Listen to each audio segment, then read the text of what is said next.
L'économie française, si elle exporte, vous savez qu'elle exporte moins qu'elle importe, un problème d'ailleurs. Si elle exporte, c'est le produit de la richesse, c'est parce qu'il y a notamment le luxe.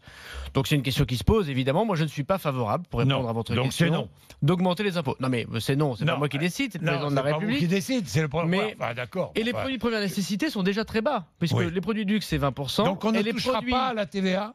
Les produits de première nécessité, c'est 5%. Oui. Voilà. Et par exemple, les médicaments, c'est 2%. La presse, c'est 2%. 2,1. Donc il y a aujourd'hui déjà des taux différenciés. Alors il y a des propositions de baisse ou d'augmentation de TVA.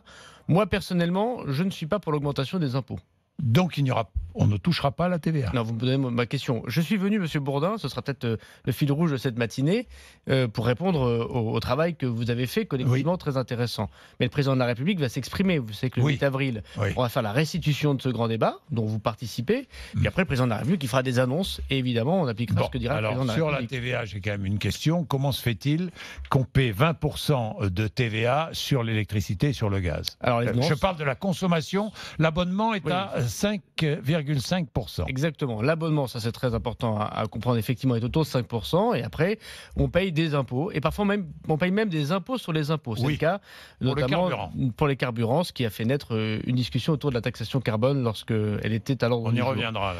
C'est une question importante. On pourrait imaginer de baisser la TVA sur des produits comme l'électricité ou le gaz. Il faut savoir que ça coûte de l'argent de baisser la TVA. Il faudra juste me dire, moi je suis d'accord pour baisser les impôts en général, surtout lorsqu'ils touchent tous les Français et qui mettent, même si l'électricité est la moins chère de l'Europe, vous avez vu qu'effectivement c'est un montant important dans la facture d'une personne seule ou d'une personne modeste.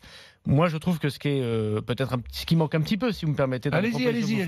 C'est qu'il y a beaucoup de propositions de recettes en moins et elles ne sont pas équilibrées par des économies d'autre côté. Je savais que vous alliez me dire ça. Non, mais donc, de manière générale, pourquoi pas ne pas baisser des impôts et peut-être baisser ce genre d'impôts, mais trouvons des économies ailleurs. Arrêtons de faire des choses ailleurs. Alors les économies, j'y viendrai tout à l'heure.